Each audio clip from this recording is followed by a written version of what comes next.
Bismillahirrahmanirrahim. Alhamdulillahirabbil alamin wassalatu wassalamu ala asyrafil anbiya'i wal mursalin wa ala alihi wa sahbihi ajma'in. Qala rabbi shrah li sadri wa yassir li amri wahlul 'uqdatam min lisani yafqahu qawli waj'al li waziran min ahli. Amin, amin, Allahumma ya amin. Assalamualaikum warahmatullahi wabarakatuh. Apa khabar kepada anda semua penonton setia rancangan Tanyalah Ustaz, biar tahu jangan keliru. Alhamdulillah, syukur dan tahniah saya ucapkan kepada anda kerana anda semua telah berjaya untuk bersama dengan saya Da'i Nizal, kita di dalam program Tanyalah Ustaz, biar tahu jangan keliru. Sama-sama kita di awal pagi lagi kita menempuh satu jalan untuk mencari ilmu. Penonton yang saya kasihi sekalian, topik perbincangan kita di awal pagi ini sangat menarik. Saya kira semua orang telah tahu, iaitu tafsir dan taranum. Apakah surah pilihan? Apakah ayat khusus yang akan kita kupas secara tuntas pada pagi ini? Iaitu bermula juzuk yang ke-24, surah yang ke-40, dan fokus kita pada pagi ini adalah surah Al-Ghafir bermula ayat yang ke-10, 11 dan 12. Di sebalik ayat-ayat ini ada ibrah, ada pengajaran yang perlu kita kumpas bersama-sama. Dan ala kulli hal, saya tidak berkeseorangan di meja Tanyalah Ustaz biar tahu jangan keliru. Di meja akademi ini turut bersama dengan saya bintang ilmuwan kita. Assalamualaikum Ustaz. Waalaikumsalam warahmatullahi wabarakatuh. Ustaz, apa khabar? Alhamdulillah, baik, alhamdulillah. Warna kita matching hari ini Ustaz. Kita kan adik-beradik. Kita adik-beradik. Lain mak, lain bapak. Ya. Alhamdulillah, syukur pada Allah Subhanahu Wa Taala. Nampaknya saya tidak berkeseorangan. Ustaz pun telah bersedia dengan peluru-peluru ilmu. Penonton, jom bersama dengan saya kita menjadi ejen penyebar kebaikan dengan cara kita membumikan Al-Quran di negara kita, dengan cara kita membasahi Al-Quran di lidah kita. Mudah-mudahan Allah Subhanahu Wa Taala senantiasa merahmati kita, insya-Allah. Amin, amin, Allahumma ya amin. Sebelum itu, jangan lupa untuk kita melakukan amal jariah dengan cara anda pergi di Facebook Tanyalah Ustaz biar tahu jangan keliru. Anda boleh like dan kongsi FB live kami, dan anda juga boleh membuat panggilan di nombor yang tertera di kaca TV anda 0377261603. Jom bersama dengan saya insya-Allah untuk mukadimah pengenalan mengenai topik tafsir dan juga taranum. Silakan Ustaz. A'udzubillahi minasyaitonirrajim. Bismillahirrahmanirrahim. Assalamualaikum warahmatullahi wabarakatuh. Alhamdulillah, alhamdulillah, alhamdulillah.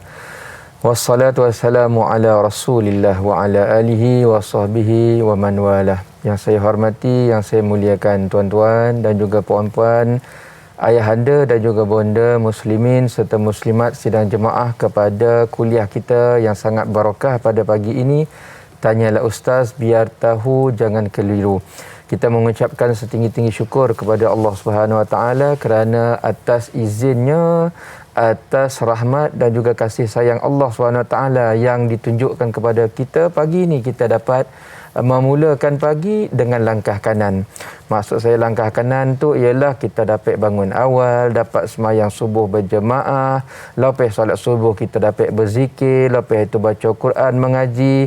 Kemudian sekarang ni kita sambung pula belajar. Belajar bukan daripada kami ni orang tengah tuan-tuan dan puan-puan. Kita sekarang ni sedang menjadi student of Allah Subhanahu Wa Taala, ya.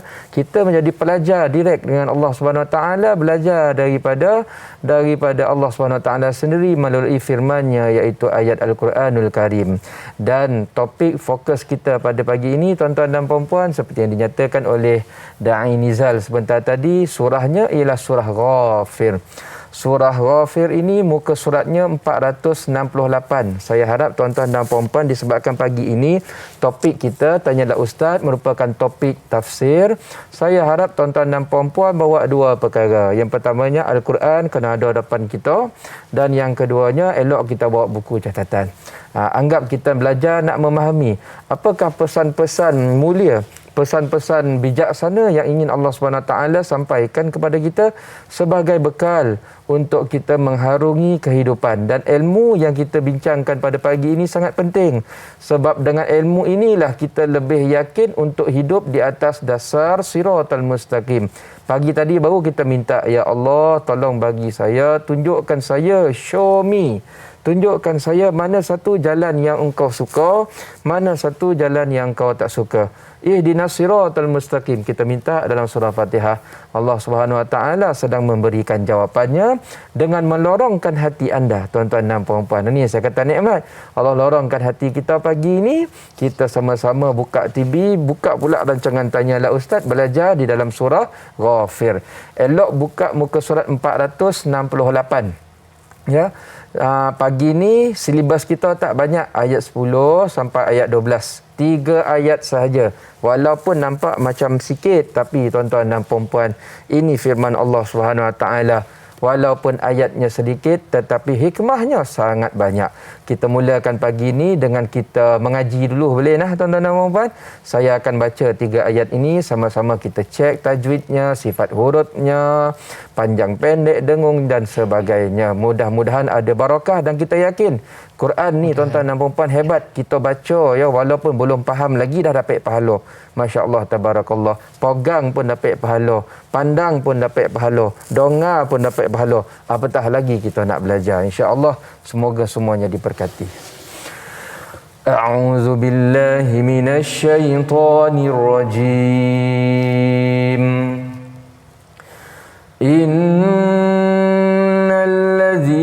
كفروا ينادون لمقت الله أكبر من مقتكم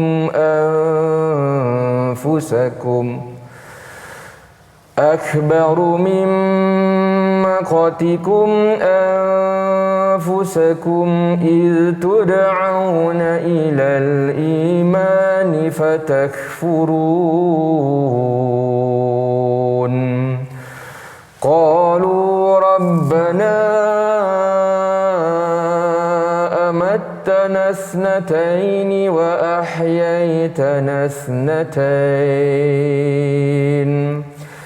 فاعترفنا بذنوبنا فهل إلى خروج من سبيل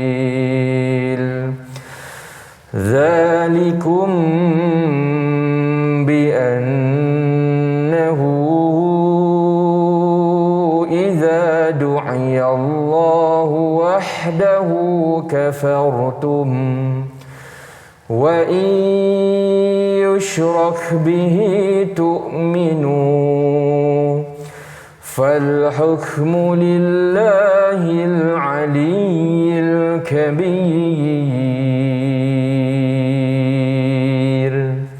صدق الله العظيم. Demikianlah tuan-tuan dan puan-puan muslimin dan juga muslimat yang dimuliakan, bacaan kita 3 ayat yang akan kita fokuskan di dalam surah Ghafir muka surat 468. Seperti yang tuan-tuan dan puan-puan sedia maklum, surah Ghafir ini merupakan satu surah yang agak istimewa. Kalau kita lihat di dalam turutan Al-Quran tu, ia merupakan surah yang ke-40.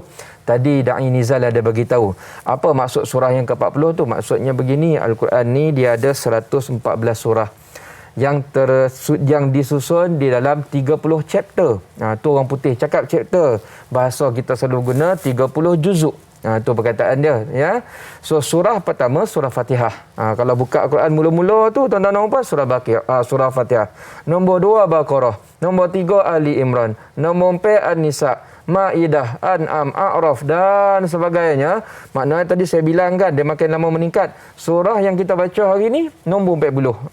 Daripada turutan, itu maksud dia tuan-tuan dan puan-puan, ya. Itu yang pertama. Minta maaf. Nombor 2, surah ini berada di juz yang ke-24 dan istimewanya ialah ini merupakan surah pembuka bagi surah Hawamim. Apa maksud surah Hawamim? Surah Hawamim ialah surah, dia ada dalam Al-Quran ada 7 surah tuan-tuan dan puan-puan ya. Ada 7 surah yang dibuka dengan huruf muqatta'ah ya. Iaitu perkataannya Hamim. Dia start dengan surah yang kita baca hari ini, surah Ghafir. Kemudiannya Fussilat, Syura, Zukhruf, Dukhan, Jasiyah dan diakhiri dengan surah Al-Ahqaf. Ini semua surah yang saya sebut tadi, dia start dengan Hamim. Surah dia pula berturut-turut, semua start dengan Hamim. That's why dalam rancangan Tanyalah Ustaz pagi sebelum ini, kalau tuan-tuan dan puan-puan follow, ada para asatizah yang telah mensyarahkan daripada awal apa maksud Hamim, kenapa ia dimulakan dengan perkataan tersebut. Ini semua kita dah syarahkan sebelum ini. Itu antara yang pertama. Nombor 2 tuan-tuan dan puan-puan, surah Ghafir ni saya cerita dia punya latar belakang dulu nah. Kan kejap lagi kita masuk ayat dia insya-Allah. Nombor 2-nya ialah surah ini ada 2 nama. Ada 2 nama. Yang pertamanya Ghafir. Ghafir tu maksudnya Tuhan pemberi ampun. Diambil daripada ayat nombor 3. Ghafiriz zambi, Tuhan yang maha mengampunkan dosa. So, dinamakan surah ini surah Ghafir, Tuhan yang pemberi ampun. Tapi, tuan-tuan dan puan-puan, jangan pula kita rasa pelik. Saya cari dalam Quran ni Ustaz, saya tak jumpa surah Ghafir. Kenapa saya tak jumpa surah Ghafir? Rupa-rupa tuan-tuan dan puan-puan, ada sesetengah Al-Quran, saya tak nafikan, mereka tak namakan surah ini dengan surah Ghafir. Mereka letakkannya dengan gelaran nama nombor 2, iaitu surah Mu'min. Maknanya surah ini dia ada 2 nama yang popular, yang banyak digunakan pakai oleh para ulama. Pertamanya Ghafir. Ada juga tafsir, dia kata surah Mu'min. Surah tu sama ya tuan-tuan dan puan-puan. Mukmin, Ghafir sama. Mukmin tu pula diambil daripada ayat 28. Wa qala rajulun mu'min. Diambil daripada perkataan tersebut ya. Ada seorang lelaki yang beriman pada zaman Firaun. Itu nanti kita cerita lepas ni. Di mana cerita dia sangat-sangat interesting ya. So itu nama dia. Yang pertama Ghafir, yang kedua Mukmin. Nak panggil mana satu Ustaz? Dua-dua boleh, tak ada masalah tak ada masalah. Baik. Ayat 10 kita pagi ini tuan-tuan dan puan-puan, maksud dia, saya baca maksud dia dahulu ya. Innal ladzina kafaru. Kita dah start dah tafsiran dia, boleh tuan-tuan dan puan-puan? Innal ladzina kafaru yunadawna lamaqtullahi akbaru mimma qatikum anfusakum id tud'auna ilal iman fatakfurun. Sesungguhnya orang kafir itu akan dipanggil dan kemudiannya diberitahukan kepada kita. Sesungguhnya kebencian Allah, kemarahan Allah kepada kamu lebih besar daripada kebencian kamu terhadap diri kamu sendiri. Kenapa? Sebab dahulu ketika kamu diajak untuk beriman, lalu kamu engkar, kamu kufur. Baik, apa cerita dia sebenarnya dalam ayat ni? Allah Subhanahu Wa Taala nak sembang apa dengan kita? Itu perkataan dia tuan-tuan dan puan-puan ya. Saya ni banyak guna perkataan-perkataan bahasa istilah layman yang senang kita nak hadam, senang kita nak faham. Ayat ini tuan-tuan dan puan-puan sebenarnya kesinambungan. Kalau kita lihat dari awal surah Ghafir ini, sebelum ayat ini, kalau tuan-tuan dan puan tengok ayat 6, ayat 7, ayat 8, ayat 9, cerita tentang orang-orang baik. Cerita bagaimana Allah SWT akan bagi layanan yang istimewa, yang special kepada orang-orang yang baik. Siapa orang baik? Orang yang ambil keputusan nak follow apa yang Allah SWT cakap waktu dia hidup. Siapa dia? Tuan-tuan dan puan-puan lah. Itu yang saya doakan ya. Allah kata ya, orang-orang yang baik ni kami layan mereka baik-baik. Kami bagi mereka, kami doakan mereka ada satu doa yang sangat special. Apa doa dia tu Ustaz? Kita rehat kejap tuan-tuan dan puan-puan, tekak rasa kata, kejap lagi kita sambung. Berhenti dahulu, stay tune. Rancangan Tanyalah Ustaz. InsyaAllah, mudah-mudahan penonton kita dah dengar huraian Ustaz tadi, mudah-mudahan kita tawakuf seketika, kita hadamkan terlebih dahulu ilmu, pengenalan mengenai tajuk kita untuk pagi ini kembali selepas ini.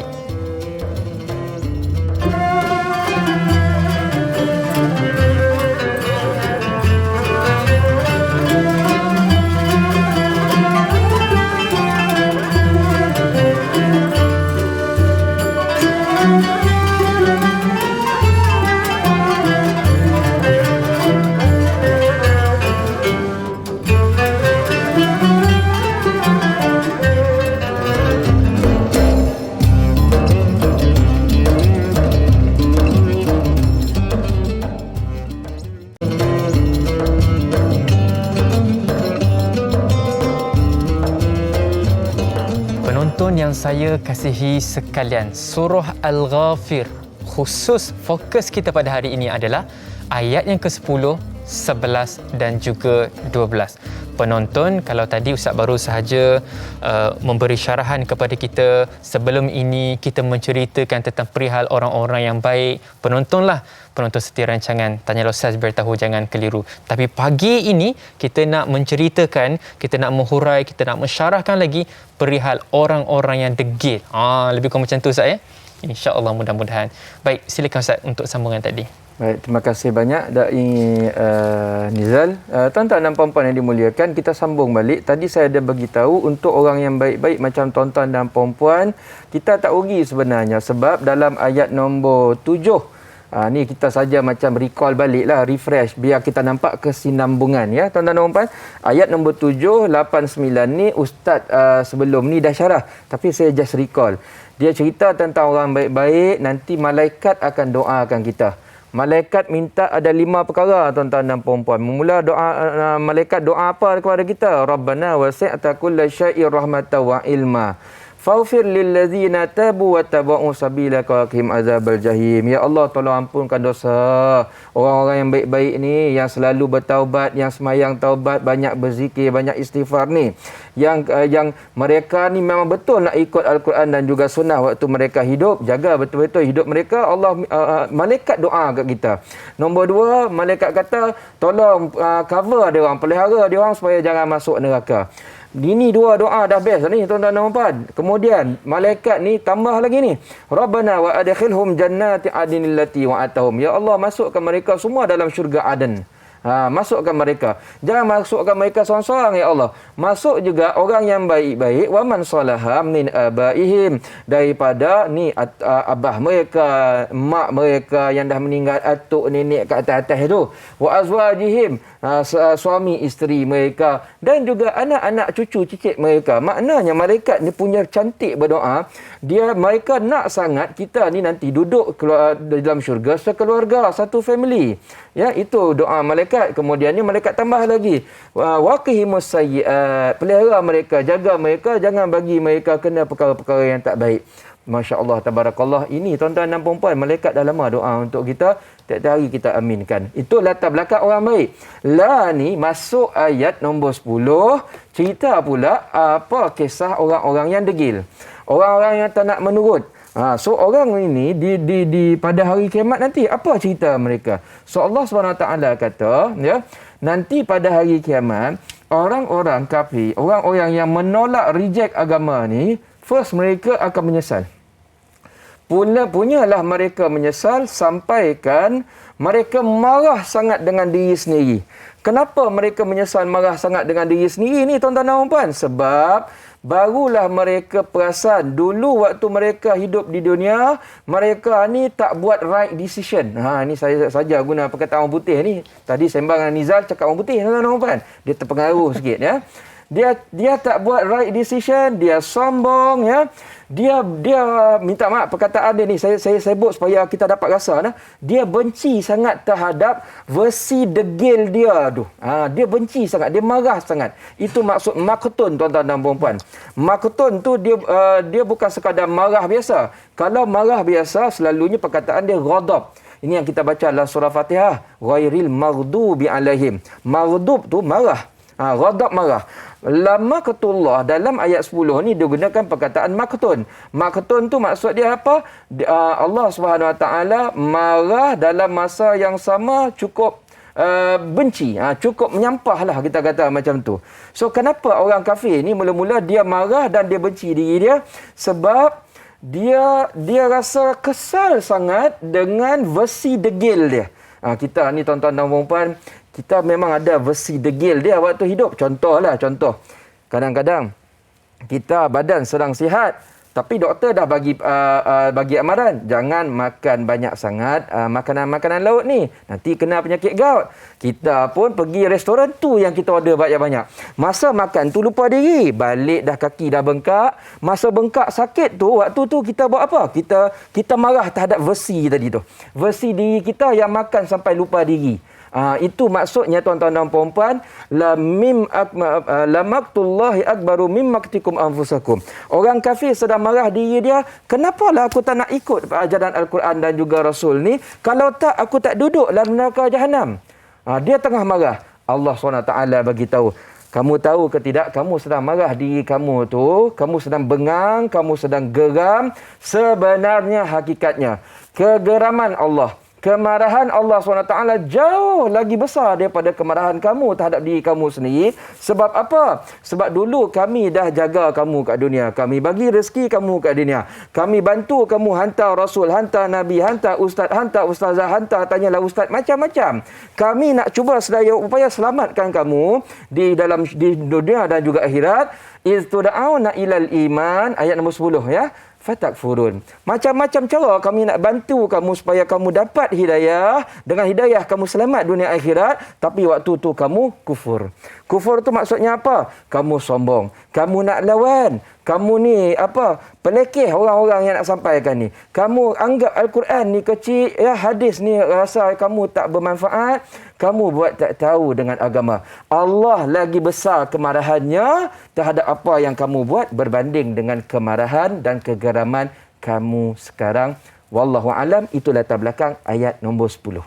Masya Allah, tabarakallah. Penonton setia rancangan Tanyalah Ustaz, ini adalah respon utama apabila orang yang ingkar kepada arahan Allah Subhanahu Wa Taala. Baik, saya kira hari ini adalah hari yang sesuai, waktu yang sangat sesuai.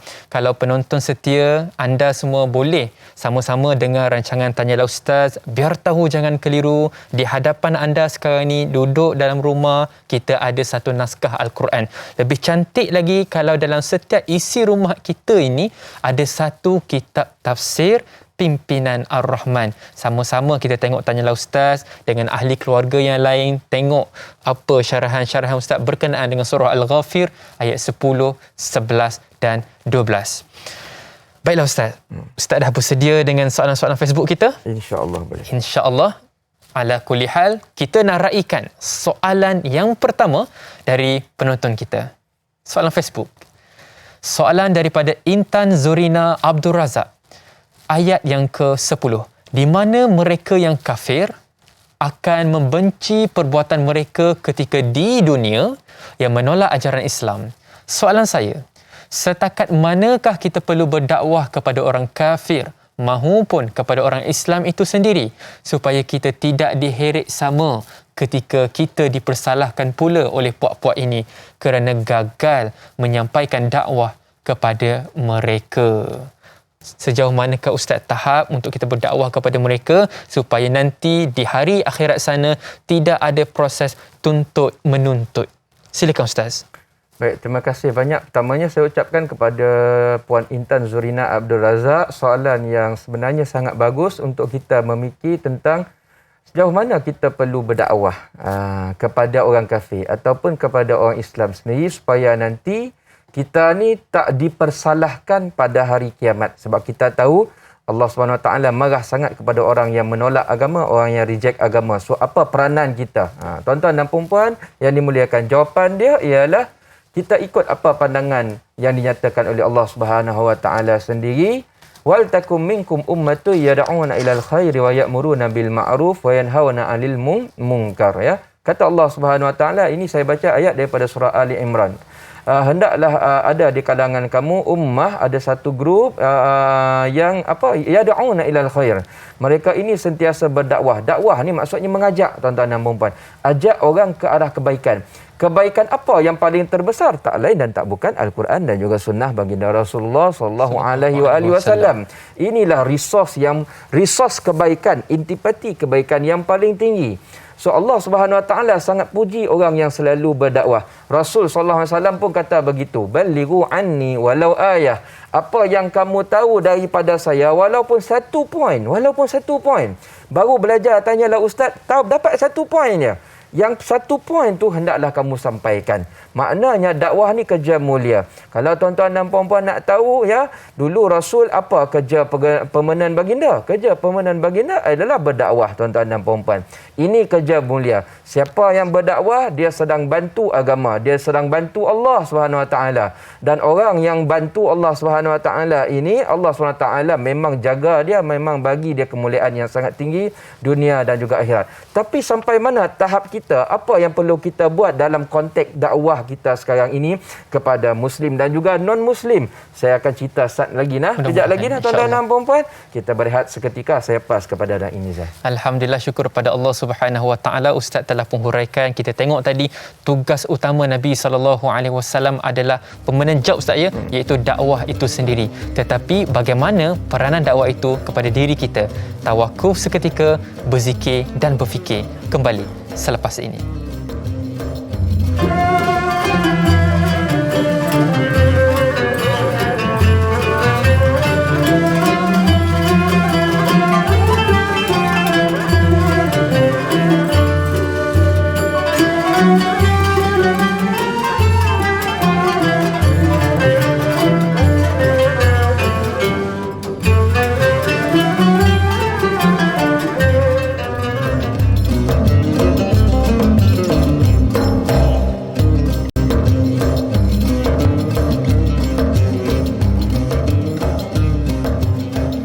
Penonton rancangan Tanyalah Ustaz, biar tahu jangan keliru. Allah Ta'ala menyebut, sesungguhnya kami menurunkan Al-Quran ini kepada kamu di dalam bahasa Arab supaya kamu berfikir. Cantik penerangan, cantik isi yang telah Ustaz berikan kepada kita tadi. Kita belajar uslub gaya bahasa Arab. Kalaulah kita marah, ada perkataan yang selalu kita dengar, iaitu ghadab, marah juga. Akan tetapi kalau perkataan maqtum ini bukan sekadar marah, akan tetapi marah itu diiringi lagi dengan perasaan benci dengan perbuatan, satu level, satu pelarasan yang lagi tinggi kadar rasa sifat marah itu sendiri. Cantik kita belajar bahasa Arab pada pagi ini, dan pada masa yang sama kita mentelaah, kita menghurai ayat demi ayat, mudah-mudahan insya-Allah. Baik, kita teruskan dengan huraian kita yang baru sahaja sebentar tadi, insya-Allah. Silakan Ustaz. Baik, saya nak sambung tuan-tuan dan puan-puan jawapan kepada persoalan yang diutarakan tadi, iaitu berkenaan dakwah. Macam mana cara kita nak berdakwah sampai tahap ke mana ni? Yang kita nak dakwah kepada Muslim ataupun non-Muslim terutamanya. Jawapan dia adalah begini. Dakwah ni tuan-tuan dan puan-puan secara asas ya, dia terbahagi kepada dua. Yang pertamanya dakwah bil hal, yang keduanya dakwah bil maqal. Ni saya guna istilah Arab nah tuan-tuan dan puan-puan ya. Kejap lagi saya terjemah. Pertamanya dakwah bil hal, yang keduanya dakwah bil maqal. Dakwah bil maqal ni maksudnya dakwah dalam bentuk kita bercakap. Kita sampaikan, kita share. Ni sekarang ni maqal lah ni tuan-tuan dan puan, saya bercakap. Dakwah bil maqal. Dakwah bil maqal ni power, tapi sebenarnya dakwah yang paling power, yang paling impactful kepada orang lain, yang tadi yang nombor satu tu, iaitu dakwah bil hal. Dakwah bil hal ni maksudnya dakwah melalui showing, not telling. Maknanya dia tunjukkan. Hal tu maknanya keadaan, perilaku kita. So kata ulama tuan-tuan dan puan, kalau kita tak mampu nak dakwah bil maqal, mungkin kita rasa saya ni ilmu agama tak banyak sangat, nanti kalau saya share nanti salah pula cakap, salah pula petik hadis, salah pula tafsir ayat Quran. Apa yang kita boleh buat? Apa yang kita boleh tunjukkan kepada orang luar ni tuan-tuan dan puan? Namanya ialah kita boleh buat dakwah bil hal. Tunjukkan kepada kita, bila kita ini tunjukkan kepada orang lain, bila kita ni dah jadi orang Islam, bila kita dah jadi orang yang pegang Al-Quran dan juga sunnah, kita jadi orang yang terbaik, lebih baik daripada mereka. Lebih baik maksudnya apa tuan-tuan dan puan? Kita inilah orang yang terbaik. Kita inilah waktu kerja, kita orang paling cekap. Waktu kita jadi pengurus, kita adalah orang yang paling ada integriti, paling ada amanah. Kita inilah orang yang paling rajin. Kita inilah orang yang paling bersih. Kita inilah orang yang paling berdaya maju. Kita inilah orang yang paling berdaya saing. Sebabnya tuan-tuan dan puan, orang bukan Islam ni, kalau ni cerita dakwah, depa ni kalau nak faham Islam, nak mengaji dulu, kita pun tak ngaji Quran habis lagi. Betul tak tuan-tuan dan puan? Tapi mereka dapat faham agama kita ni bagus ke tidak, dia tengok siapa, apa, macam mana orang Islam ni. Sebab mereka tahu orang Islam ni merupakan manifestasi daripada Al-Quran dan juga Sunnah. Kalau kita tunjukkan kepada mereka contoh hal keadaan yang bagi mereka, aku lagi bagus daripada mereka. Aku lebih bagus daripada orang Islam ni. Maknanya kita ni tak berapa cekap, kita ni bila buat tugas tak berapa bagus, belajar tak berapa pandai. Nanti mereka akan ada persepsi, buat apa nak ikut agama Islam? Aku tak ikut pun aku lagi bagus daripada orang Islam. Maknanya kat situ tuan-tuan dan puan, kita kena jaga cara perilaku kehidupan kita. Tunjukkan kepada orang lain bila kita ini berpandukan Al-Quran dan Sunnah, kita ni sedang belajar silibus daripada langit, kita orang paling bagus. Kalau kita berada dalam jabatan kerja kita tu bercampur antara Muslim dan juga non-Muslim, tunjukkan kepada mereka, kita bukan orang paling lemau. Kita orang paling banyak idea, kita kalau buat kerja, kita paling bagus, hasil kita paling cekap, productivity kita paling tinggi. Dan dalam masa yang sama, akhlak kita paling yang terbaik. Akhlak kita paling terbaik. Baru mereka respect tuan-tuan dan puan-puan. Baru mereka akan jadikan kita sebagai contoh tauladan. Dia nampak, makin kuat pegang agama, sebenarnya boleh jadi baik dunia. Kalau dunia dah baik, akhirat lagi cemerlang insya-Allah. Maknanya kita boleh berdakwah, jaga dakwah nombor satu kita. Dakwah bil hal. Tunjukkan orang Islam the best bila kita berpegang dengan Al-Quran dan Sunnah. Dan itu yang Rasul dulu tunjukkan. Bila Rasul menjadi orang paling baik di kalangan orang kafir Quraisy pada waktu tersebut, ramai orang kafir Quraisy, tuan-tuan dan puan, tengok Rasulullah punya perangai, dah terbuka hati nak masuk Islam. Wallahu a'lam. Wallahu a'lam. Cantik kupasan Ustaz. Sebelum saya ambil panggilan telefon penonton, tolong ingat kata-kata ini. Kita sebenarnya Ustaz ya, adalah satu role model. Kita semua umat Islam adalah duta Islam, orang yang mempamerkan intisari yang berada, apa yang ada di dalam Al-Quran itu sendiri. Jadi saya kira ini adalah satu nota penting, satu mesej yang sangat penting untuk sama-sama kita sebarkan pagi ini. Jaga akhlak, kita adalah duta Islam. Baik, seterusnya kita nak raikan pemanggil kita yang pertama untuk pagi ini. Assalamualaikum warahmatullahi wabarakatuh. Siapa di sana? Waalaikumsalam warahmatullahi wabarakatuh. Masya Allah, silakan. Saya Makcik Ani, Makcik Norini binti Abdul Latif daripada Ipoh, Perak. Masya Allah. Okay. Assalamualaikum Ustaz. Baik, waalaikumsalam. Apa khabar puan? Kita ayat yang ke-10 ni ya. A'udzubillahi Innal ladzina kafaru yunadawna lamaqtullahi akbaru min maqtikum anfusakum. Saya nak tanya situ, Ziz tu mak asli kan? Mak asli, mak tinggi, mak zati, dua harkat. Yang kedua pun, ru tu mak asli juga. Tapi di situ ada macam bulat.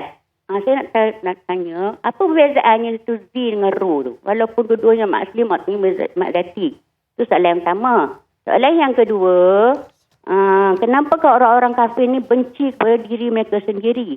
Adakah Allah akan mengampunkan dosa-dosa mereka? Itu saja Ustaz dan Dai. Terima kasih. Assalamualaikum warahmatullahi wabarakatuh. Waalaikumsalam warahmatullahi wabarakatuh. Alhamdulillah, syukur pada Allah Subhanahu Wa Taala. Nampaknya Ustaz, objektif Tanyalah Ustaz kita tercapai. Kita nak membumikan Al-Quran di dalam hati penonton setia rancangan Tanyalah Ustaz biar tahu, jangan keliru. Ada penonton kita yang sudi membacakan Al-Quran. Baik, ada dua soalan di sini. Nombor satu, perihal yang berkaitan dengan tanda baca dalam Al-Quran. Dan yang kedua, kenapa orang kafir benci kepada diri mereka sendiri? Silakan Ustaz. Baik, terima kasih banyak saya ucapkan kepada Puan Hajah Norini. Cantik bacaan dia, semangat saya dengar tadi ya. Soalan tadi ada dua, saya jawab yang pertama dahulu, soalan berkaitan tajwid. Tuan-tuan dan puan-puan elok tengok Puan Norini ni dia baca ayat innal ladzina kafaru. Kita break kat situ. So Puan Norini tanya, lazina kita panjang dua harakat. Nama dia mak asli, betul dah. Cantik dah. Lepas tu tengok nombor dua, kafaru. Tuan-tuan dan puan-puan elok tengok buku Al-Quran ya, nanti senang nak faham apa saya cakap ni. Kafaru tu pun, ru tu kita panjang dua harakat, itu pun mak asli. Soalan dia, kenapa dia panjang dua harakat dekat situ? Sebab ru tu lepas tu ada huruf alif. Lepas ada huruf alif, atas huruf alif tu ada macam tanda bulat, macam sengit. Kenapa dekat situ kena baca panjang? Jawapannya begini. Ru tu memang mat asli. Dia panjang bukan sebab huruf alif itu. Dia panjang sebab huruf waw. Mad asli ni macam mana? Mad asli ada 3. Mana-mana dalam Al-Quran waktu kita mengaji, kita jumpa 3 huruf. Huruf alif, huruf waw, huruf ya. Dengan syarat dia mesti kosong. Maksudnya kosong apa? Dia tak ada apa-apa baris. Cuba tengok kafaru tu, huruf waw, dia tak ada apa-apa baris. Baris atas tak ada, baris bawah tak ada, baris mati pun tak ada. Semua tak ada apa-apa. Itu syarat pertama. Sebelum huruf waw, ada huruf yang bertanda baris depan. Bagi huruf waw. Sebelum huruf waw kosong, ada huruf bertanda baris depan, iaitu huruf ra. Bila berlaku macam tu, maka jadilah dia mad asli. Maknanya apa? Kita baca panjang kafaru tu bukan sebabnya huruf alif tadi tu, tapi sebab huruf waw kosong itu tadi. Ya. Huruf alif tu pula apa, Ustaz? Huruf alif yang bertanda tanda sengit tu sebenarnya tuan-tuan umpan dalam Quran cukup banyak. Ya, maksudnya apa? Maksudnya ialah ia merupakan huruf yang ada dalam bentuk tulisan tetapi tidak diguna pakai waktu kita baca Al-Quran. Maksud tak diguna pakai waktu mengaji itu apa? Dia tidak memberi impak terhadap apa-apa kewujudan hukum tajwid. Kenapa dia beli macam tu pula Ustaz? Dia ada dalam Quran tapi kita tak ada guna panjang pendek dengung. Yang ni kena belajar tajwid lagi panjang lah tuan-tuan dan puan. Yang ni kita buatlah rancangan satu lagi kau tanyalah Ustaz tajwid kau whatever. Maksudnya begitu ya. Itu soalan pertama, jawapannya begitu. Soalan nombor 2. Apa jawapan dia? Kita berhenti kejap nah tuan-tuan dan puan-puan. Kejap lagi saya akan share jawapan dia. Mudah-mudahan insya-Allah seronok kita sambil-sambil kita mentelaah tafsir itu sendiri, tetapi pada masa yang sama kita ambil sedikit info-info yang berkaitan dengan perihal tajwid. Penonton, kita tawakuf seketika, hadamkan ilmu kembali selepas ini.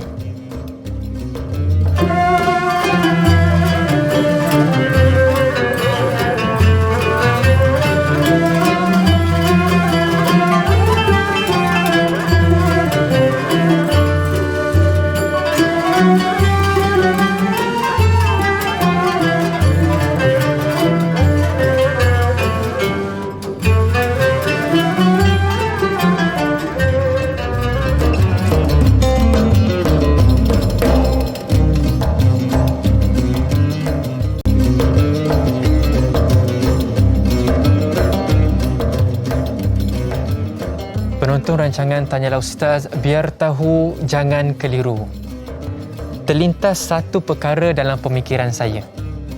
Alangkah cantik, alangkah indah, alangkah berkatnya apabila satu isi rumah menjadikan satu aktiviti Sabtu ataupun Ahad, kita punya daily weekend, sama-sama kita gerak, kita kejutkan ahli keluarga kita. Selepas saja kita selesai solat subuh, kita tak tidur. Kita ambil Al-Quran, tafsir pimpinan Ar-Rahman, 6.30 pagi, kita dah standby depan TV. Tunggu rancangan.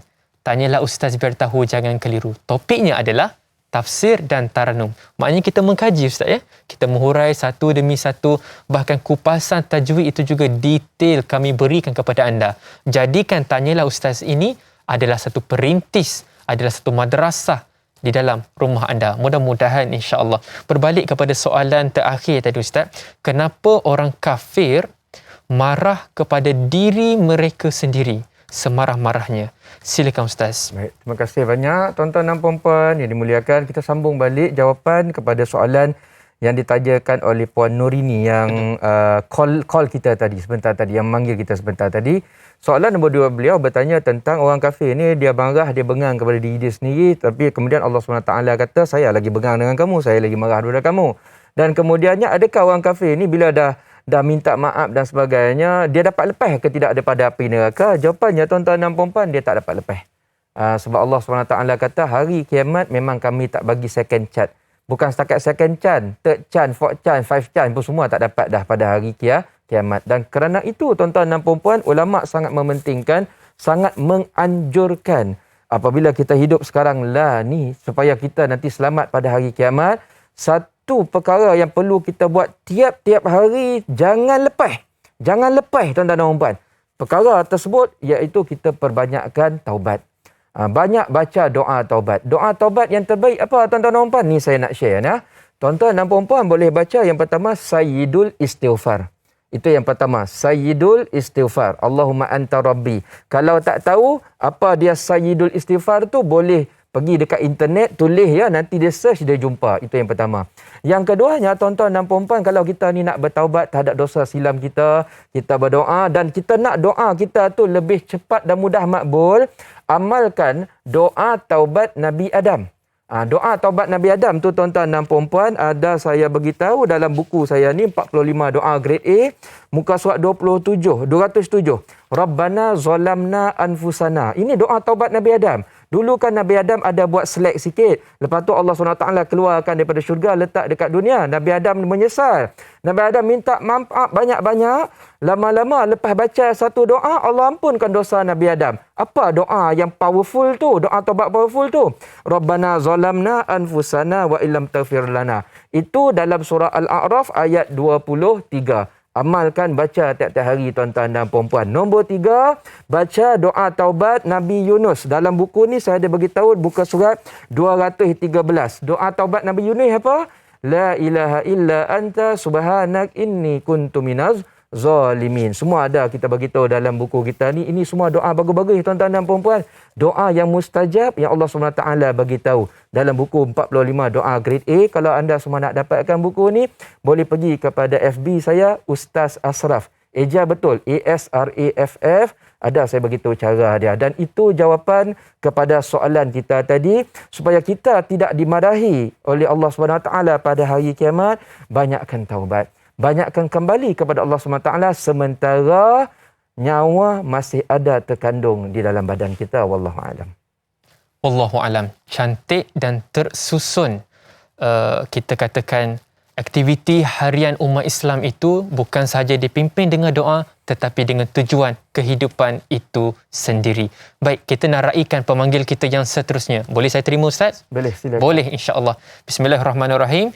Assalamualaikum warahmatullahi wabarakatuh. Siapa di sana? Waalaikumsalam warahmatullahi wabarakatuh. Dai Nizal dan Ustaz Muhammad Asraf Ayub. Saya Omar Abdul Majid dari Felda Cini Timur 3, Pekan Pahang. Assalamualaikum Ustaz dan Dai. Waalaikumsalam warahmatullahi wabarakatuh. Tuan Haji sihat? Alhamdulillah saya sihat. Sihat orang tua biasalah Dai. Tak macam orang muda macam Dai. Jadi soalan saya begini Ustaz ya. Ustaz sihat ya? Alhamdulillah sihat Tuan Haji. Ya, soalan saya begini Ustaz. Bagaimana ayat 10 tadi Ustaz dah jelaskan ya maksudnya. Mana semua orang kafir ini akan kesal dengan sikap dia di dunia ini kerana dia tak ikut, dia melawan apa yang Allah SWT suruh ya. Tuan ni Ustaz ya. Jadi soalan saya Ustaz, bagaimana pula dengan orang Islam yang fasik, yang munafik?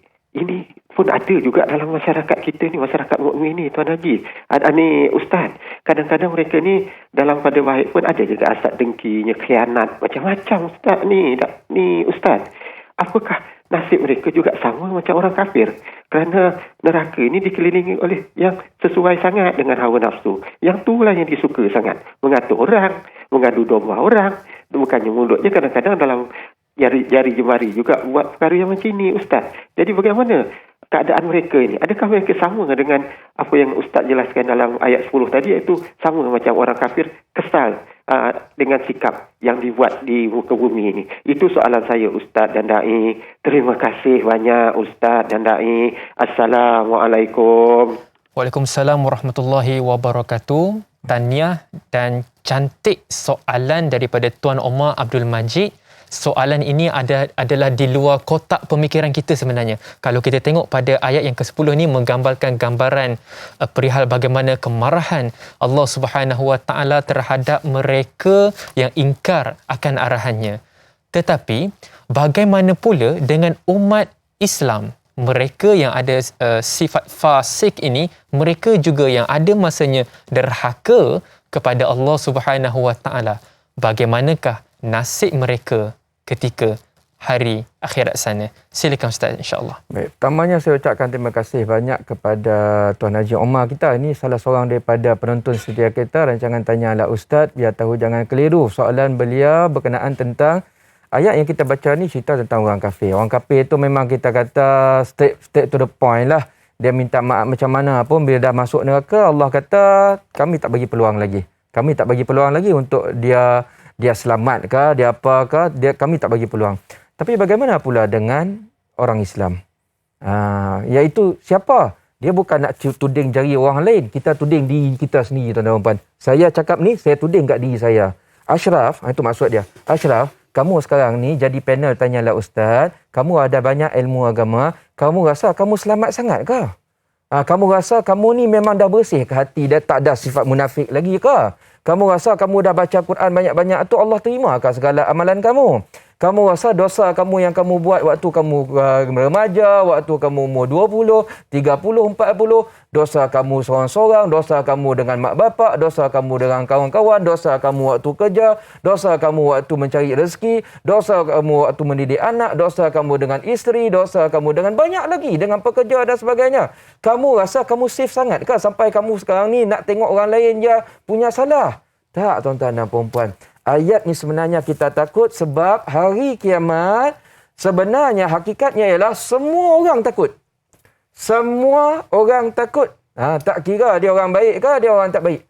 Maknanya tuan-tuan dan puan-puan, jangan kita rasa kita ni rasa safe. Benda ni yang paling bahaya sebenarnya. Betul. Jangan kita rasa kita ni dah mengucap, dah semayang, dah puasa, kita rasa kita ni suci sangat. Allah SWT ada tegur dalam ayat lain. Fala tuzakku anfusakum. Hei Ustaz Ashraf, hei ulama, hei orang yang selalu buat baik, hei orang yang selalu dengar rancangan Tanyalah Ustaz. Jangan kamu rasa kamu tu dah bagus sangat. Hati-hati. Sebab last result nanti hanya Allah SWT saja yang tahu siapa yang benar-benar ikhlas, siapa yang sebenarnya berpura-pura tapi sebenarnya dia tak ikhlas terhadap Allah SWT. Huwa a'lamu biman ittaqa. Sebab itu tuan-tuan dan puan-puan yang dimuliakan Allah SWT, tadi saya bagi tahu kita kena banyak melakukan aktiviti taubat. Banyak cari salah sendiri. Sebab taubat ni dia bermula dengan kita tahu apa salah kita, menyesal dan banyak minta maaf dengan Allah Subhanahu wa taala. Dengan cara itulah insya-Allah tiap-tiap hari kita bersihkan hati kita. Sebagaimana kita tiap-tiap hari bangun, kita gosok gigi, mandi dan sebagainya, itu bersihkan, sucikan badan zahir kita. Dengan taubat, dengan istighfar, ini sebenarnya usaha kita untuk membersihkan hati. Semoga dengan hati yang bersih kita bertemu Allah Subhanahu Wa Taala, membawa qalbun salim, hati yang sejahtera, hati yang aman, hati yang sangat diridui oleh Allah Subhanahu Wa Taala. Saya mohon banyak-banyak tuan-tuan dan puan, tolong doakan saya sampai ke tahap itu. Saya juga sama-sama kita berdoa Allah Subhanahu Wa Taala bantu kita nak jadi orang yang ikhlas, orang yang full takwa kepada Allah Subhanahu Wa Taala. Wallahu a'lam. Mudah-mudahan insya-Allah. Amin amin Allahumma ya amin. Baik, kita nak raikan pemanggil kita yang seterusnya. Assalamualaikum warahmatullahi wabarakatuh. Siapa di sana? Waalaikumsalam warahmatullahi wabarakatuh. Saya Ismail. Masya-Allah. Silakan Tuan Haji. Sebelum saya nak tanya soalan, saya nak taranu satu ayat lah Ustaz. Boleh, silakan. Tuan Haji, saya sedia mendengar. Silakan. Ya, insya-Allah. أعوذ بالله من الشيطان الرجيم إن الذين كفروا ينادون مغفر الله أكبر من موتكم أنفسكم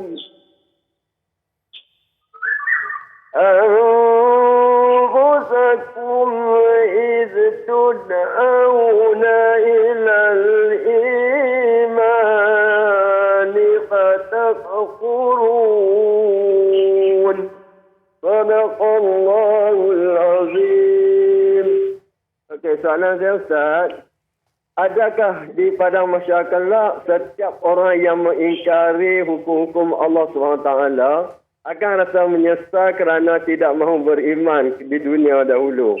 Itu je soalan saya pagi ini. Terima kasih. Assalamualaikum warahmatullahi wabarakatuh.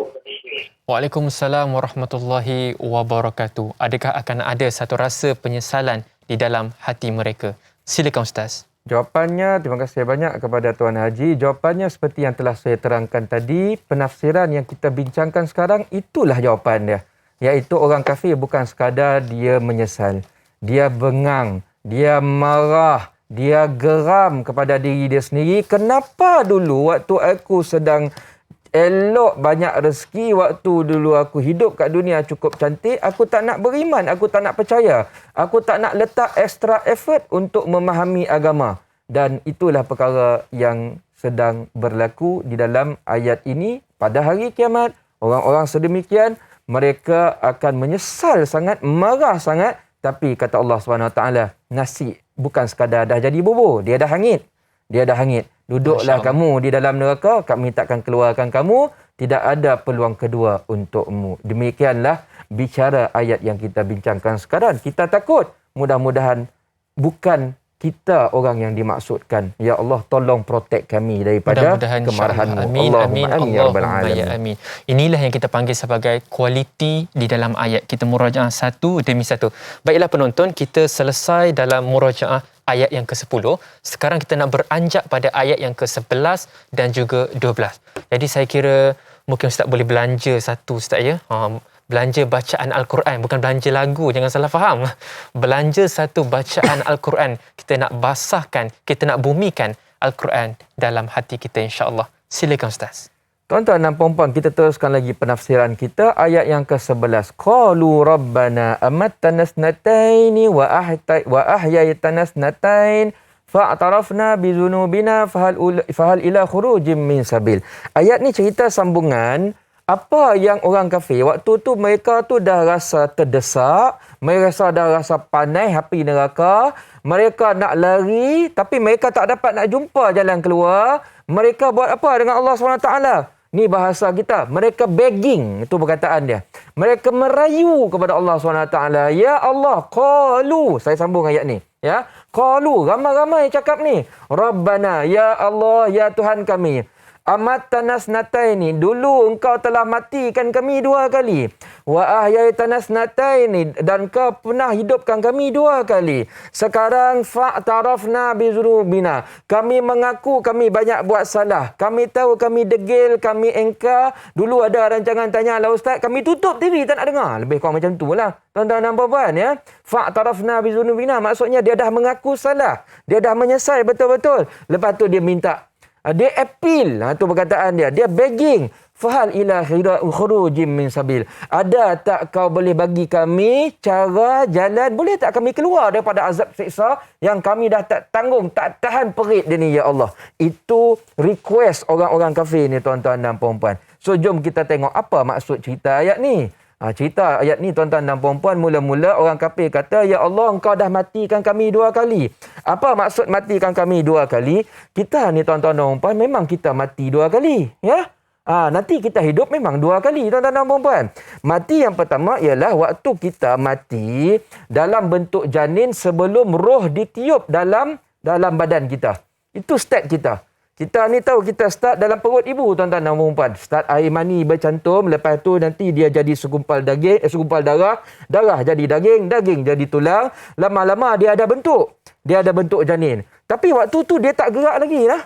Dia sebenarnya dah ada bentuk janin manusia tu, tapi dia tak gerak lagi sebab roh belum install. Waktu tu kita berada dalam keadaan mati. Itu mati pertama.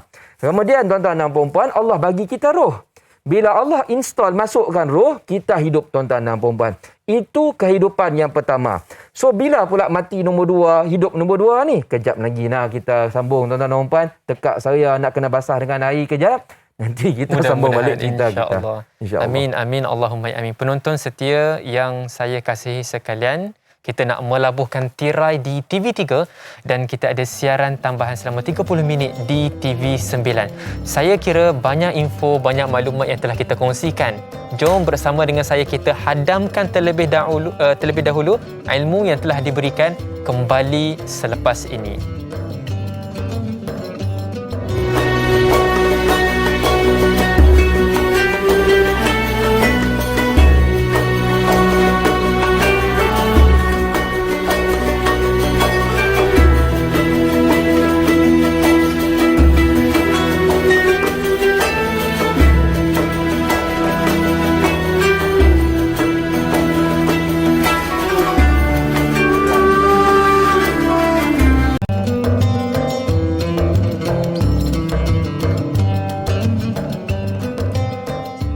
Bismillahirrahmanirrahim. Alhamdulillah, syukur pada Allah Subhanahu wa taala, waktu yang penuh dengan keberkatan ini sama-sama kita mengkaji, kita mentalaah topik tafsir dan juga taranum surah Al-Ghafir ayat 10 kita telah pun selesai. Sekarang ni kita masuk kepada ayat yang ke-11 dan juga ayat yang ke-12.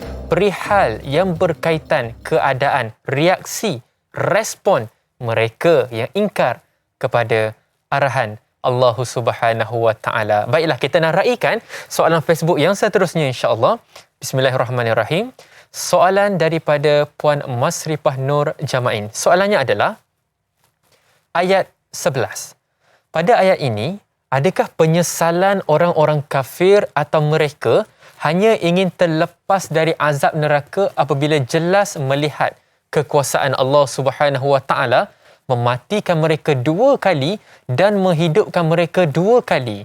Apakah jawapan Allah apabila pada hari itu mereka bertanya, apakah ada jalan untuk kami keluar dari neraka? Cantik soalan ini. Mungkin Ustaz juga boleh huraikan sedikit apakah yang dimaksudkan dengan mematikan kami sebanyak 2 kali. Silakan Ustaz. Baik, terima kasih saya ucapkan kepada tuan-tuan dan puan-puan yang masih sudi dan juga setia untuk bersama-sama menyambung perbincangan kita. Di dalam rancangan Tanyalah Ustaz, biar tahu jangan keliru. Tadi kita dekat TV 9. Lah ni kita masuk di dalam TV 9. Bincang topik yang sama, ayat nombor 11. Ayat nombor 11 dimulai dengan orang kafir minta, ya Allah, dulu kau dah matikan kami 2 kali, kau pernah hidupkan kami 2 kali, lah ni boleh tak bagi kami hidup kali nombor 3? Itu maksudnya, ya. Boleh tak keluarkan kami daripada neraka ni, bagi kami kehidupan semula, bagi balik dunia tu jadi dia balik, kami nak hidup balik, kami nak buat amal soleh ya. Itu maksud dia, tuan-tuan dan puan-puan. Apa maksud mati hidup 2 kali, hidup 2 kali ni? Maksudnya apa? Tadi mati yang pertama, waktu kita dalam keadaan janin, dalam perut masih belum ada roh. Waktu tu kita dah terbentuk jadi manusia, tapi tak gerak lagi, roh masih tak ada. Keadaan kita waktu tersebut, waktu badan ada, roh tak ada, waktu tu nama ada, istilah dia, mati. Itu yang pertama, mati pertama. Lepas tu kita hidup, tuan-tuan dan puan. Bila roh ditiup, kita hidup besar sampai sekarang macam ni. Itu hidup pertama kita. Nanti kita akan mati sekali lagi. Bila kita mati sekali lagi, Allah saja yang tahu. Tapi waktu tu bila roh ditarik daripada kita, badan kita lah ni dimasukkan dalam kubur, ditanam. Itu mati nombor 2. Nanti kita akan hidup balik nombor 2. Dan kali kedua, bila tuan-tuan dan puan? Nanti hari kiamat waktu ia berlaku, Allah hidupkan kita roh dan juga jasad, dia bagi kita jasad baru, tuan-tuan dan puan-puan, ya. So itu kisah kita. Orang kafir waktu tu, dia dah lalui semua ni. Dia dah mati 2 kali, dia dah hidup 2 kali. So dia fikir boleh tak minta hidup kali ketiga? Itu maksud dia. Dia minta kali ketiga. Sebab apa? Dia kata kami dah mengaku fa'tarafna bizunubina. Kami dah mengaku salah kami. Fahal ila khurujim min sabil. Boleh tak bagi third chance? Boleh tak bagi peluang ketiga? Ingat counter pertanyaan. Ya, dia sedang minta, ya. Dan waktu tu dia dah mengaku salah, dia dah beriman. Mana bukti orang kafir beriman? Sebab dia start awal tu dia kata Rabbana, wahai Tuhan kami. Dulu dia tak mengaku Allah tu Tuhan. Dalam neraka time tu dia mengaku Allah tu Tuhan. So kita nak tahu Allah terima ke tidak permintaan yang orang kafir tanya ni. Itu jawapan dia di dalam ayat nombor 12, tuan-tuan dan puan-puan. Zalikum bi annahu idza du'iya Allah wahdahu kafartum wa in yushrak bihi tu'minu fal hukmu lillahil aliyyil kabir. Kata Allah Subhanahu Wa Taala, sorry lah, kami takkan bagi lagi dah peluang nombor 3, nombor 4, nombor 5 tu tak ada. There are no U-turn. Nak kembali balik, hidup balik tu kami dah tak bagi lagi dah. Sebab dalam Al-Quran dulu kami dah bagi tahu awal dah, mana kami bila kita hidup, inilah sekali saja peluang kita nak buat baik, betul-betul buat baik pada waktu ni. Kenapa macam tu? Kejap lagi saya akan cerita kenapa Allah tak bagi lagi peluang nombor 3, nombor 4, nombor 5. Kita pas dahulu kepada Da'i Nizal. Mudah-mudahan insya-Allah. Penonton yang saya kasihi sekalian, boleh jadi anda melihat Tanyalah Ustaz ini secara kebetulan. Akan tetapi ini adalah satu perintis hidayah Allah Subhanahu Wa Taala kepada anda insya-Allah. Baik, kita teruskan dengan soalan Facebook, soalan saudara Muhammad Faizal bin Ahmad. berdasarkan ayat 11 surah Al-Ghafir. Ya Tuhan, Engkau telah mematikan kami 2 kali dan telah menghidupkan kami 2 kali. Soalan saya, apakah yang dimaksudkan 2 kali kita mati dan 2 kali kita hidup di dalam konteks ayat ini? Dan mengapakah disebutkan mati terlebih dahulu? Kebiasaan kita dengar hidup dulu. Mengapakah disebutkan mati dahulu kemudian baru hidup? Mohon pencerahan Ustaz, insya-Allah. Baik, terima kasih saya ucapkan kepada Tuan Faizal kita yang bertanya soalan yang sangat relevan. Ingin mengetahui perbahasan lanjut tentang kenapa orang kafir kata kami dah mati 2 kali. Kenapa mati yang disebut dahulu? Macam Da'i Nizal tanya tadi. Yang kita faham, kita ni hidup dulu, baru mati. Betul tak? Tapi betul. Allah SWT faham, ya, kamu mati dulu, baru hidup. Dalam surah Al-Mulk kan kita baca macam tu. Tabarakalladzi biyadihil mulku wa huwa ala kulli syai'in qadir. Tengok ayat nombor 2. Allazi khalaqal mauta wal hayah. Itu pun sama bunyi dia. Kami menciptakan mati dan juga hidup. Maknanya startnya apa? Mati dulu. Mati dulu. Memang hakikatnya kita begitu tuan-tuan dan puan-puan. Kita ni start dengan mati. Bila mati kita yang pertama? Waktu kita janin. Tadi saya dah bagi tahu. Itu mati pertama. Lepas tu kita hidup yang pertama, hidup di dunia. Nanti kita mati balik, mati nombor 2. Waktu nyawa kita ditarik, kita masuk kubur. Itu mati nombor 2. Kemudian Allah hidupkan balik kita kali kedua, iaitu waktu kiamat berlaku, kita hidup semula.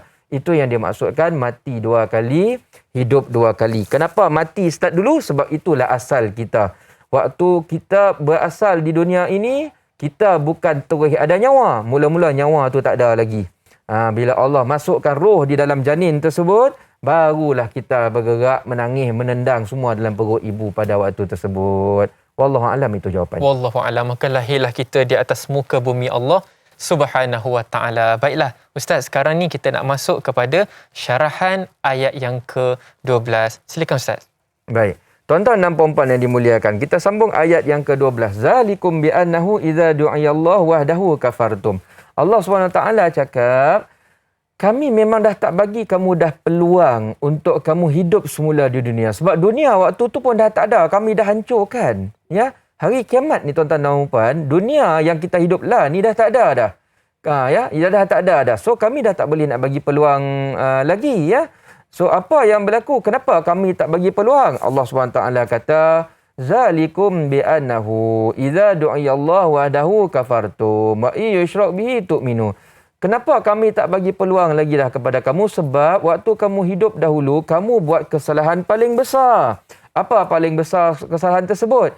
Idza du'iyallahu wahdahu kafartum. Kami dah ajak kamu, kami dah minta cakap baik-baik dengan kamu supaya sembahlah Allah SWT. Iktiraf dia sebagai Tuhan kamu. Jadi seorang yang Muslim tu maksudnya apa? Dia willingly, dia rasa selesa untuk tunduk, patuh, ikut segala carangan-carangan agama. Waktu kami cakap baik-baik macam tu, kamu kufur, kafartum. Kamu enggan, kamu degil, kamu tolak agama, kamu pelekeh. Orang yang bercakap, ustaz-ustazah ni pun kamu pandang sinis. Kamu cakap ni ikut agama ni tak moden, tak canggih, tak maju ke depan, tak boleh bawa ke mana. Kamu rasa hidup ikut Allah SWT ni, kamu rasa benda ni tak bermanfaat. Masya Allah, tabarakallah. Teruk betul pemikiran kamu. Sebab tu waktu kamu jumpa betul-betul Allah SWT yang dulu kamu anggap lekeh benda ni, kami dah tak bagi can kepada kamu. Yang paling teruk, ni yang paling teruk. Yang tadi kafartum tu dah teruk dah. Ada lagi teruk. Wa yushrak bihi tu'minu. Ya. Kami paling geram sebab kamu dulu, yushrak bihi tu'minu. Apabila dipersekutukan sesuatu dengan Allah SWT, kamu boleh percaya. Apa maksud dia tuan-tuan dan puan? Maksudnya macam ni. Dulu ada orang kafir, tuan-tuan dan puan, pada zaman Rasul, dia samakan Allah punya kuasa tu sama dengan kuasa berhala. Maknanya dia cakap, Allah ada kuasa bagi rezeki, berhala pun ada kuasa bagi rezeki. Ni cakap depa dulu tuan-tuan dan puan-puan. So apa yang kami buat, kalau kamu Muhammad nak kami iktiraf percaya Allah SWT ni boleh dalam masa yang sama kamu pun kena benarkan kami sembah berhala. Maknanya dia kata boleh kami beriman, tapi dalam masa yang sama kami nak sembah berhala hari Isnin, hari Selasa sembah Allah, Rabu sembah berhala, balik hari Khamis sembah Allah. Dia samakan kuasa Allah itu maksudnya syirik. Dia samakan Allah punya kuasa dengan sesuatu selain daripada Allah SWT. Perkara ni yang Allah Subhanahu Wa Taala geram sangat, ya. Kamu boleh cakap ni semua benda patung berhala yang besar yang kamu sendiri ukir ni pun ada power boleh buat bumi matahari macam kuasa Allah Subhanahu Wa Taala. Benda ni nonsen. Nonsen. So ini perkara yang Allah Subhanahu Wa Taala tak boleh nak maafkan. Dan disebabkan itu mereka kekal di neraka. Dia sama macam kita lah tuan-tuan dan puan, orang sekarang ni semayang juga, baca Quran juga, tapi bomoh percaya juga. Jadi ini masalah dia. Ini adalah perkara yang kita nak betulkan sebenarnya. Benar. Keimanan ada, baca Quran, tadabbur, tetapi pada masa yang sama kita tak perasan ada perkara-perkara yang perlu kita betulkan. Penonton setia rancangan Tanyalah Ustaz, kita hadamkan ilmu, tawakuf seketika, kembali selepas ini.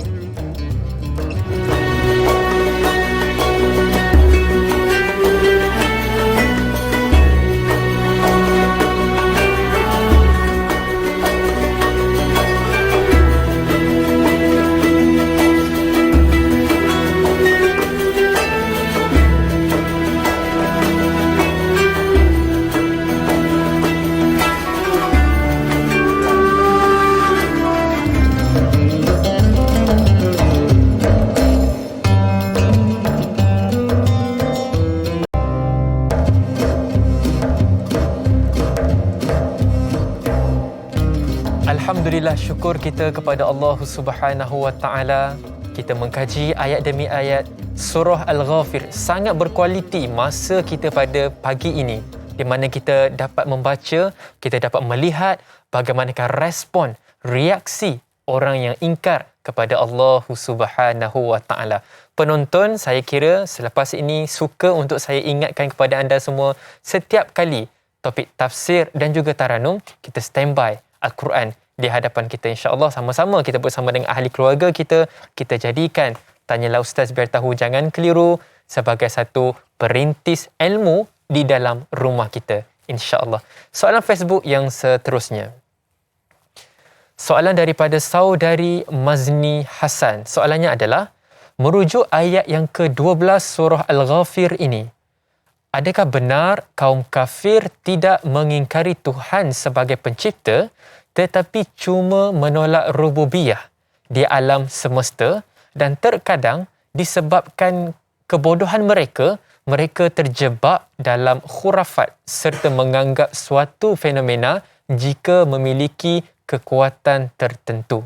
Mohon pencerahan daripada panel kita, insya-Allah. Silakan Ustaz. Baik, terima kasih banyak kepada Puan Mazni Hasan yang bertanya tentang benarkah kaum kafir tak ingkari Tuhan sebagai pencipta tapi cuba menolak rububiyahnya, ya. Apa maksud rububiyahnya? Maksudnya begini tuan-tuan dan puan-puan, memang ada ulama yang membahagikan maksud ataupun definisi tauhid itu kepada dua bahagian. Yang pertama mereka cakap tauhid uluhiyah. Yang keduanya tauhid rububiyah. Ya. So ada ulama mengatakan orang kafir ni dia tauhid uluhiyah dia okey. Tapi yang dia tak okey tauhid rububiyah ya. Dia tidak mengiktiraf kuasa Allah Subhanahu Wa Taala dari sudut rububiyahnya sahaja. So adakah kita boleh terima statement tersebut? Apa yang kita boleh katakan ialah begini tuan-tuan dan puan-puan. Allah Subhanahu Wa Taala ni tuan-tuan dan puan, bila kita sebut beriman, dia kena lengkap 100%. Itu perkataan dia. Dia tak boleh nak kata kita terima dia part yang ni tak terima, so kita anggap yang ni dah kira ada iman sedikit. Kita tak boleh nak anggap macam tu tuan-tuan dan puan, ya. Itu sebabnya ayatnya dalam Al-Quran kata fad'ullaha mukhlishina lahuddin walau karihal kafirun. Ayat 14 dia cakap, ya, hendaklah kita menyembah Allah Subhanahu Wa Taala dalam keadaan ikhlas. Ikhlas ni maksudnya apa? 100% memang lillahi taala. Maknanya bila kita terima Allah Subhanahu Wa Taala sebagai Tuhan, terima dia, iktiraf dia dari bentuk uluhiyahnya, dan juga dari bentuk rububiyahnya. Ada juga ulama lain mengatakan satu lagi tauhid asma wa sifat. Tapi ini semua dalam ilmu tauhid. Yang penting dalam bahasa layman yang nak mudah kita faham pagi ini, bila kita iktiraf Allah SWT, kita iktiraf everything, tuan-tuan dan puan-puan. Dia tak boleh nak ambil sekerat sini, lepas tu kita pun tak iktiraf sekerat sini. Tak boleh. Macam yang saya kata tadi lah, semayang juga, tapi lepas tu bantai percaya Tok Bomoh. Tok Bomoh cakap, kalau saya ni buku hilang contohnya kan. Tok Bomoh pun dia tilik-tilik, dia kata, buku kamu hilang, Nizal yang ambil contohnya lah. Bongak itu tuan-tuan dan puan-puan. Bongak ya. Mana orang dapat tahu alam gaib cepat sangat? Ni tipu saja tuan-tuan dan puan-puan. Kalau betul pun dia ada informasi tersebut tuan-tuan dan puan-puan, percayalah itu semua sumbernya daripada mana? Daripada syaitanir rajim. Sebab setan suka bila kita ni tak percaya selain daripada Allah SWT. Dia boleh buat macam-macam tipu daya kepada kita. So kita ni bila kita susah ataupun senang, kembali kepada yang satu, Allah Subhanahu Wa Taala. Itu yang kita ikrarkan pagi tadi. Iyyaka na'budu wa iyyaka nasta'in. Ya Allah, kepada Engkau sajalah kami rela jadi hamba. Kami nak sembah Engkau 100%. Iyyaka na'budu wa iyyaka nasta'in. Kalau kami ada problem, kami ada masalah, kami ikut channel yang kau suka saja. Kami minta kepada kau melalui doa, melalui salat, melalui sabar. InsyaAllah ada jalan keluar. Allah pernah bagi kepada Rasul, kepada Nabi. Nabi Musa dulu tak ada jalan keluar, Allah kuatkan laut. Betul tak tuan-tuan dan puan-puan? Kita kalau ada masalah mengadu kuat-kuat pada Allah SWT, nanti Allah akan kuatkan problem kita. Itu keyakinan kita. Itulah hasil inti keyakinan sebuah tauhid kepada Allah Subhanahu Wa Taala. Wallahu a'lam. Wallahu a'lam. Mudah-mudahan itulah ikrar dan laungan kita kepada Allah Subhanahu Wa Taala. Baik, kita nak raikan soalan Facebook yang seterusnya daripada saudara Adib Aizuddin. Soalannya adalah, berdasarkan ayat 12, adakah setiap kita ada perjanjian dengan Allah Subhanahu Wa Taala, dan jika kita memungkiri janji-janji itu, apakah kita dikira berdosa? Soalan pertama. Soalan yang kedua, apakah yang dimaksudkan dengan keputusan hukum adalah hak Allah yang maha tinggi lagi maha besar? Mohon pencerahan Ustaz. Silakan. Baik, terima kasih banyak saya ucapkan kepada Adib Aizuddin. Pertamanya soalan tentang kita ni pernahkah ada buat satu perjanjian dengan Allah SWT. Perjanjian kita ni dulu ada buat agreement ke? Yang binding kita dengan Allah SWT. Jawapannya ada tuan-tuan dan puan-puan ya. Ada dalam ayat Al-Quran, ada bertanya, ada mengatakan waktu kita mula-mula dicipta, dalam kita berada dalam keadaan roh, itu start kita.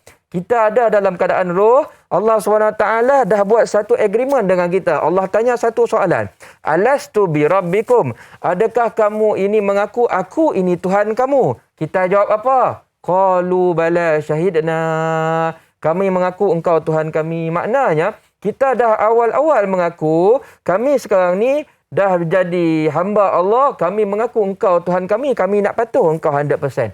Itu perjanjian kita. So, kalau langgar berdosa tak? Memanglah berdosa tuan-tuan dan puan-puan. Agreement kalau langgar, memanglah. Ya, susahlah kita nanti. That's why kita digalakkan untuk sentiasa beristighfar, minta maaf, mengaku salah, tak kita bertaubat, tak nak repeat lagi kesilapan yang sama. Mudah-mudahan Allah terima taubat kita. Itu yang pertama. Nombor 2. Apa maksud fal hukmu lillahil aliyyil kabir? Maksudnya macam ni.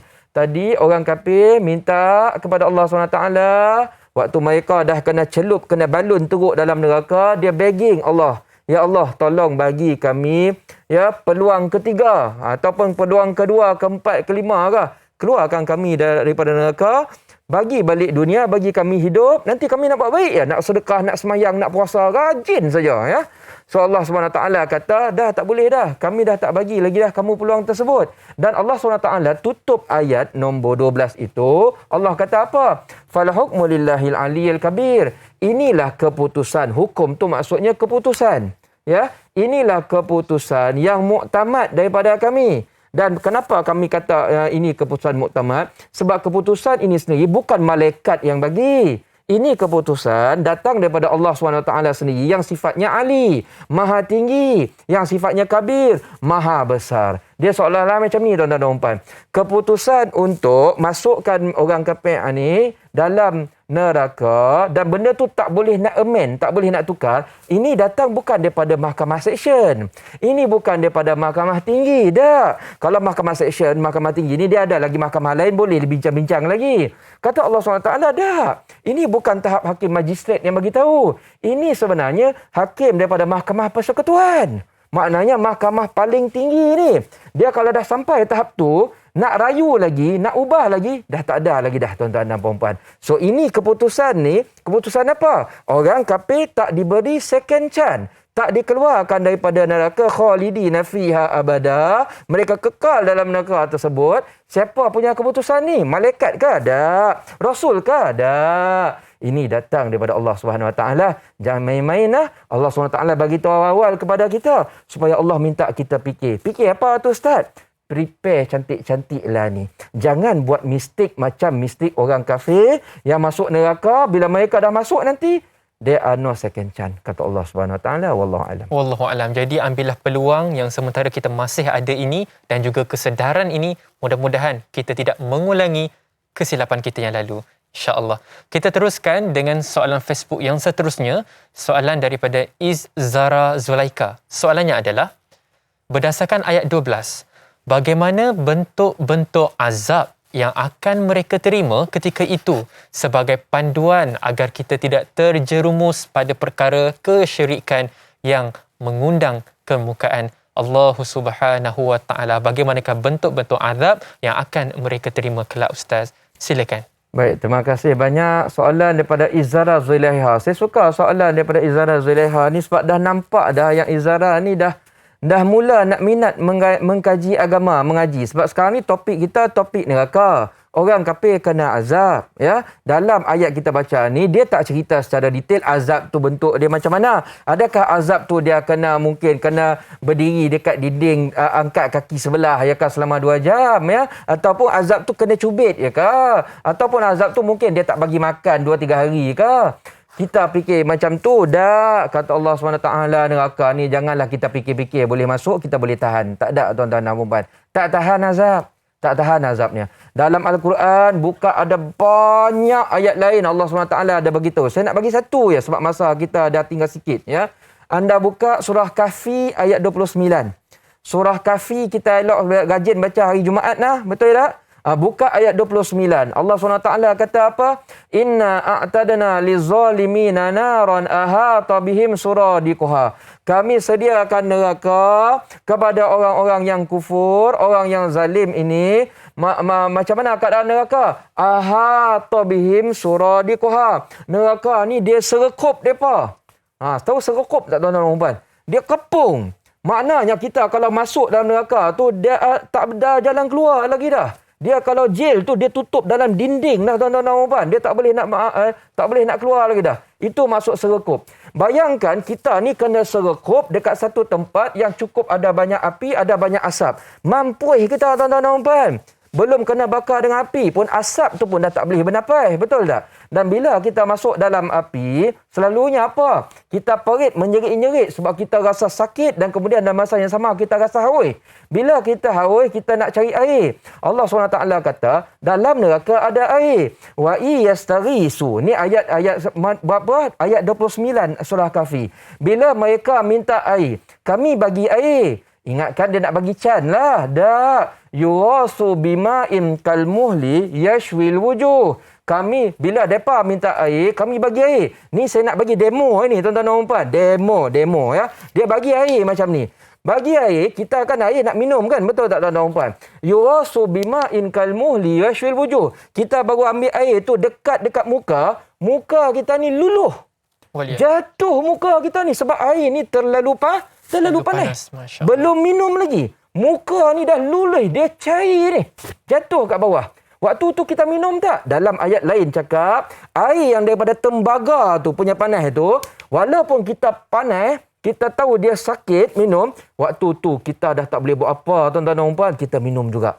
Kenapa minum? Sebab azab kita tak ada, haus tu dah terlalu perit. Kita dah tak boleh tahan lagi, kita cakaplah hati, air daripada tembaga pun tembagalah aku minum juga. Janji Masya-Allah, minum. tabarakallah. La Just haula wala imagine tuan-tuan dan quwwata puan. illa billah. Tak tahan. Orang paling kuat macam mana pun tak boleh sombong dengan Allah SWT. Tidak sesekali kita boleh sombong terhadap Allah Subhanahu Wa Taala. La haula wala quwwata illa billahil aliyil azim. Mudah-mudahan kita mengambil pengajaran berdasarkan ayat ini. Baik, kita mohon Al-Fadhil Ustaz untuk tutup tirai majlis ilmu kita dengan bacaan doa yang ringkas. Silakan Ustaz. Terima kasih banyak pertamanya saya ucapkan kepada tuan-tuan dan puan-puan. Walaupun tajuk kita pagi ini agak gerun sikit tuan-tuan dan puan-puan, apa nak buat, itulah tajuk dia. Dan kita berharap kita bukan orang yang termasuk dalam kumpulan tersebut. Dan kita berharap semoga dengan doa yang saya nak baca sebentar lagi, itulah yang kita harapkan. Semoga Allah SWT mengurniakan kita syurga hasil daripada kita kuat berdamping dengan Allah dengan Al-Quran, insya-Allah. A'udzubillahi minasyaitonirrajim. Bismillahirrahmanirrahim. Alhamdulillahirabbil alamin wassalatu wassalamu ala asyrafil anbiya wal mursalin wa ala alihi washabbihi ajmain. Allahumma zayyina bi zinatil Qur'an wa akrimna bi karamatil Qur'an wa syarrifna bi syarafatil Qur'an wa albisna bi khil'atil Qur'an wa adkhilnal jannah bi syafa'atil Qur'an wa afina min kulli bala'id dunya wa azabil akhirah bi hurmatil Qur'an ya dzal fadli wal ihsan. Wa sallallahu ala sayyidina Muhammad wa ala alihi wa sahbihi wa sallam walhamdulillahi rabbil alamin. Amin. Amin, amin, Allahumma ya amin. Alhamdulillah penonton, kita telah pun sampai di penghujung rancangan. Jadi cuba kita fikirkan apakah pelan tindakan kita, pengajaran kita untuk pagi ini. Dan jangan lupa esok anda boleh bersedia dengan tafsir Al-Quran. Lagi cantik kalau kita ada tafsir pimpinan Ar-Rahman. Esok kita akan tadabbur surah Al-Ghafir ayat yang ke-13 sehingga ke-16. Masih lagi kekal bersama dengan saya Da'i Nizal dan juga panel kita Ustaz Muhammad Ashraf Ayub. Sekian sahaja daripada kami. Assalamualaikum warahmatullahi wabarakatuh.